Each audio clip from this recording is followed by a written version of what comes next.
Today I am harvesting my basil. I am cutting it so that I could dry it up to use as seasoning. It's huge. And it has already a lot of flowers. It's time to cut it.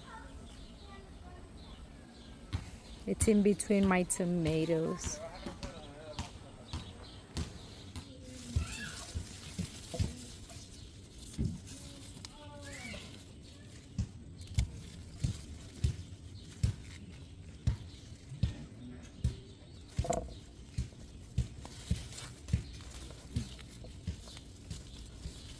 I might need a bigger,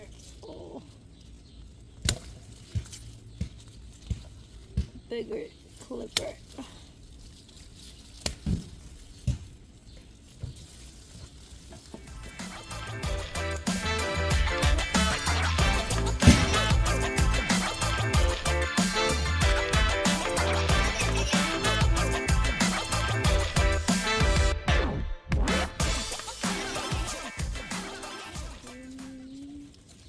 I was trying to cut the whole plant, but I might not be able to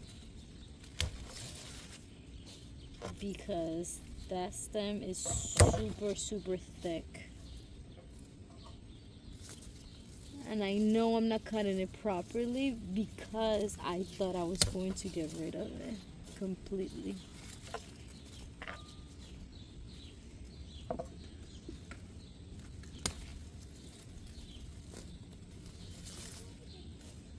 My clippers is from Dollar Tree, so they're not the best. They're good enough, but they're not the strongest. So,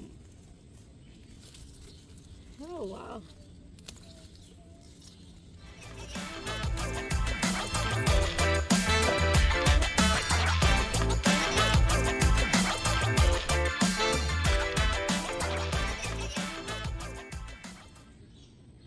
I guess if I leave it like this, I'll get more out of it. Back there, now you can see our watermelon.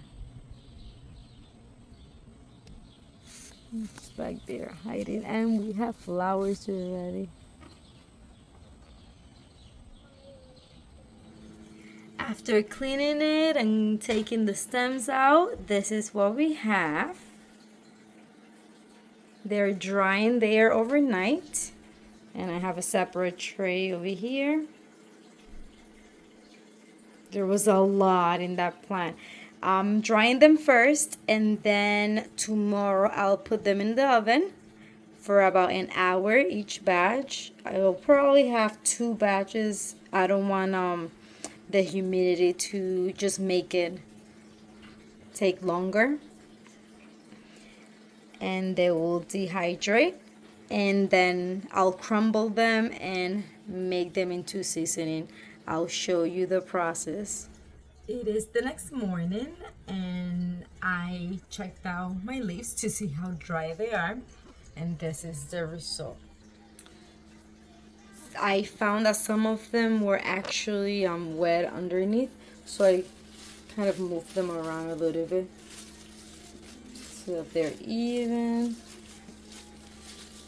I don't want to put them in the oven yet because the wetness just causes humidity in the oven and it just takes longer.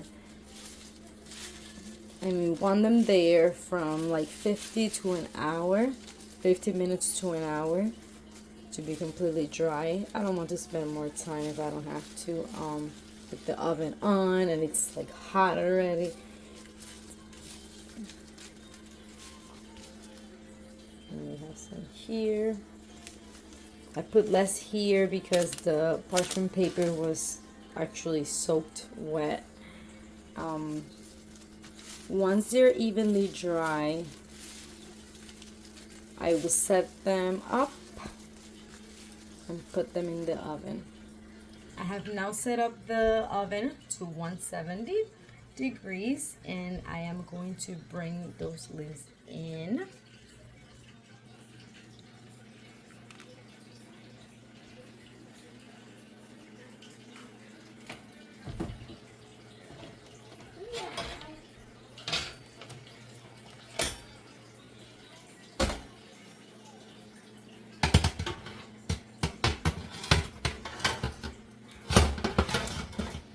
Just be careful you don't move the parchment paper. I have another rack. So once I'm setting this up for, let's put the timer. I want to check them in 45 minutes, even though it says 45 to 50 to an hour. I'll be checking them in 45 minutes in case the ones in the, there are some that have like double layers. I try not to, but there were so many. I do have some, there were so many that I have left. I have some left, so I will be making some pesto with that, or just cooking now this week with them, so that we don't I don't waste them. I checked them at 45 minutes and they're still kind of like flimsy. So I am going to, some of them already are harder, but I'm going to leave them up for 20 more minutes. Like this one I could crumble.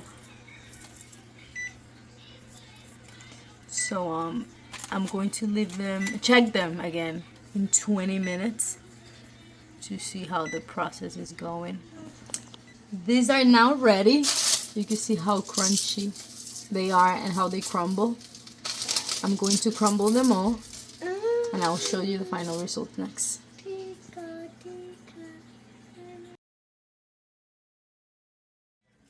So the leaves took a little longer than I thought. It was almost 2 hours because there was some moisture in them still.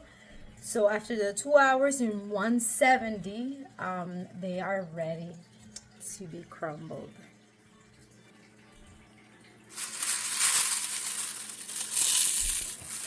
After all that work, this is so satisfying.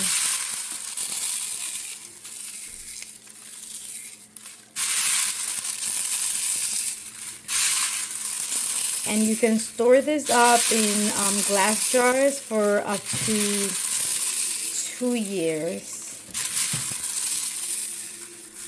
And just use them with any of your dishes.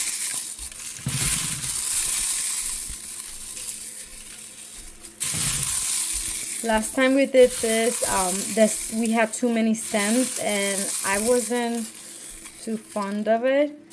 But this, I removed most of them. And you can see the leaves are like super crumbled and nice.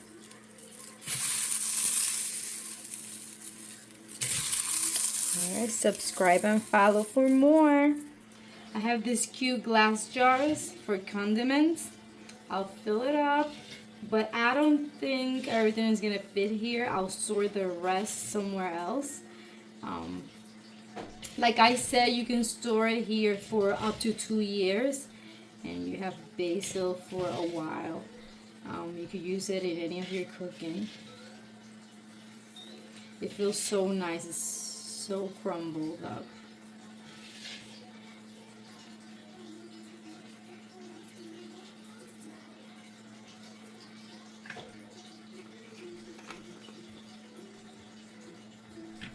Press like and subscribe for more.